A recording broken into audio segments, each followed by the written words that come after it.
Mga katrops, welcome back ulit sa aking channel, Sports React PH. At ngayon nga ay pag-uusapan natin ang balitang inayawan na nga po ng Golden State Warriors, si Giannis Antetokounmpo.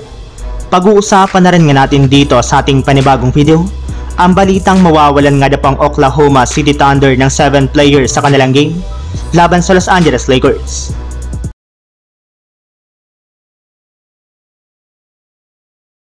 Sa pagkakaroon nga po mga katrops ng Golden State Warriors ng losing skid, ay panay na naman nga po ang pagsilabasan ng mga trade rumors patungkol sa kanilang team para mapalakas pang lalo ang kanilang lineup. At isa nga po sa mga umuugong dito ay ang posibleng pagkuha ng Golden State Warriors kay Giannis Antetokounmpo mula sa Milwaukee Bucks, kapalit ng kanilang mga manlalaro na sina Andrew Wiggins, Jonathan Kuminga, Brandon Podziemski, Landy Waters III, dalawang future first round pick, at isang future second round pick. Ganyan nga po karami ang kailangang ibigay ng JSW sa Bucks bago nila makuha si Giannis.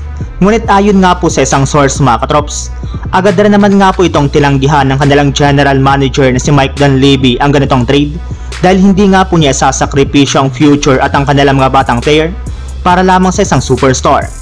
Alam rin naman nga po niya na sobra nga po nitong maapektuhan ang chemistry ng kanilang buong prangkisa.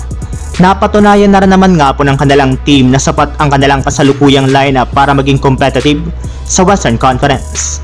Samantala, punta naman tayo sa ating sunod na pag-uusapan sa balitang mawawalan nga po ang Oklahoma City Thunder ng 7 players sa kanilang game laban sa Los Angeles Lakers.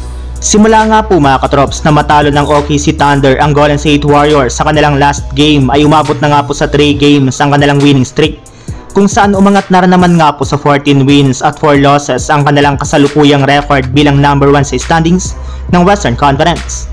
At plano nga po nila itong patasin pang lalo sa kanilang magiging laro bukas ng umaga kontra sa Los Angeles Lakers. Ang problema lang mga katrops, mananatili pa rin naman nga pong undermanned dito ang kanilang lineup.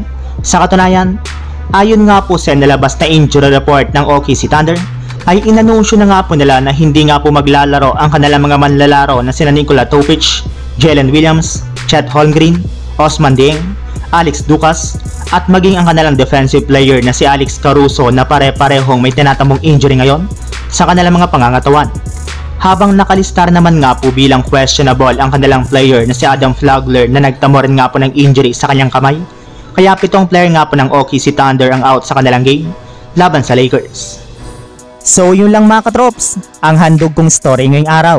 Sana nag-enjoy kayo, please like and subscribe my YouTube channel, Sports React PH, para sa iba pang story at update patungkol sa NBA. Kita-kits muli sa ating susunod na video.